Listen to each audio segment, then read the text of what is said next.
kabajamtoota daawwattoota keenyatiif dhaggeeffattoota keenya haala fayyaa Jaawar Muhammad ilaalchisee oduu amma nu dhaqqabe qabna. Xiinxalaan siyaasaa Jaawar Muhammad mana hidhaa keessatti hedduu dhukkubsachaa jiraachuu maatiin isaa OMN itti himan. Maatiin Jaawar Muhammad Jaawar dubbisuu yeroo dhaqanitti nu waliin dubbachuu hin dandeenye jedhan. Fuullisaa dhidhiitee jiras jedhan. Dhaabbateen wajjin haasa'uuf yaalus sababa ijaajjuu yookaan dhaabbachuu dadhabee fi ofirra gadi taa'ee jedhan maatiinsaa. Nutis rifannee sababa isaa warra mana hidhaa kana eeganii raa qorachuu yaalus itti milkoofnee jedhan maatiin Jaawar Muhammad. Maatiin Jaawar Muhammad kaleessaaf eengadda Jaawar Muhammad fayyaa guutuu akka qabu dubbatu. Maatiin Jaawar Muhammad har'a sababa maaliitiin fayyaansaa akka akkas ta'ee baruu hin dandeenye jedhan. Maatiin isaa yookiin maatiin Jaawar Muhammad yaada nuu kennaniiru akka taanutti dhiyaata.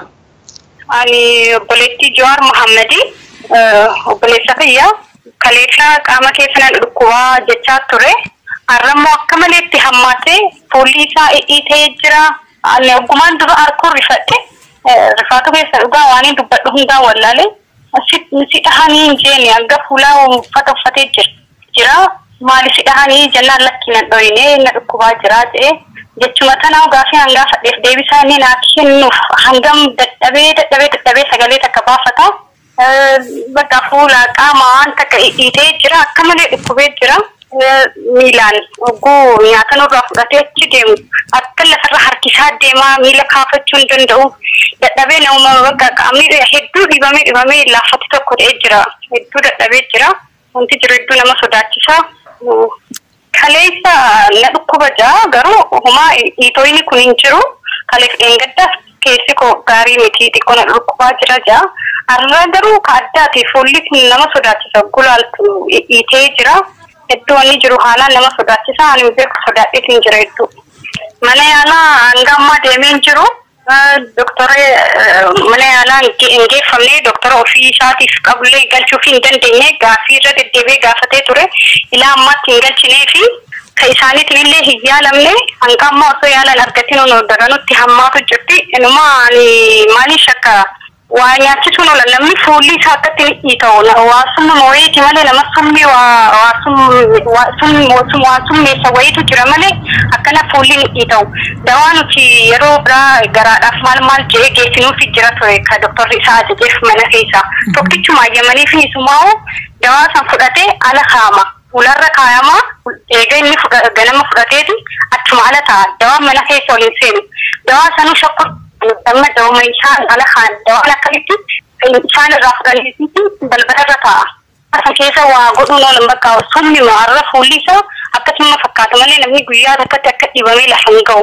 Akka takkaa jiruu isaa keessa dhibamee hin beeku dhibee akka ammaa kan. Akka harka kennatee illee hin beeku Jaawar.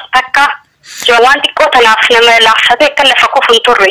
Garuu ka ammaa kun waanuma addaati rabbummaan haa dhaqqabus malee hedduu ulfaata hedduu. Yaa ummata Oromoo osuma ijaan agartanii osuma akkatti ilaallu har'a boru osuma jennu osuma har'a akkana goonee boru akkana goonu osoo jennu osoo walii galuu dadhabnee waan takka godhuu dadhabnee Jaawar mana hidhatti dhiisnee boru lubbuu isaa dhabuuf deemna. Gaafa san immoo mootummaan silaa kanuma beektanii akkana ta'e sababa akkanaatiin akkana ta'e jechuuf deema. Hanga lubbuun isa dhabnu callifna. Yaa ummata Oromoo ta'a. Inni kan akkanan turre siniif inni akkanan turre ummata isaatiif akka malee dhaabbataa ture ni beektanii kanaaf sinitti himu. Yaa ummata keenya lubbuun isa dhabuu enna. Ummata nu dhaqqabaaf inni sin abdatee rabbi biyya galee. Maaliif jal'iftan? Maaliif jal'iftanii ilaaltan? Maaliif teessan? Please kaa kan waan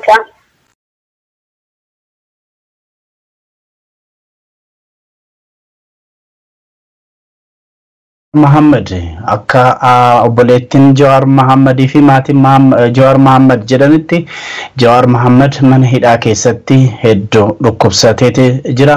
Sirriitti dubbachuu hin dandeenye, dhaabbachuu hin dandeenye, fuulli isaa dhidhiitateeti jira, hedduu dhukkubsateeti jira jedhu maatiin. Egaa uummanni Oromoosi Jawaarii fi akka qaqqabuudha maatiin yookiin obboleettiinsaa kan dubbatte. Egaa kabajamtoota daawwattoota keenya dhaggeeffattoota keenya haala fayyaa Jaawar Muhammad hordofnee kan isinii dhiyeessinu ta'a. Akkasumas abukaatoo isaatii fi namoota itti dhiyeenya qaban hordofnee kan haasofsiifnee hordofnee kan isinii dhiyeessinu ta'a. Ammas nu wajjin tura.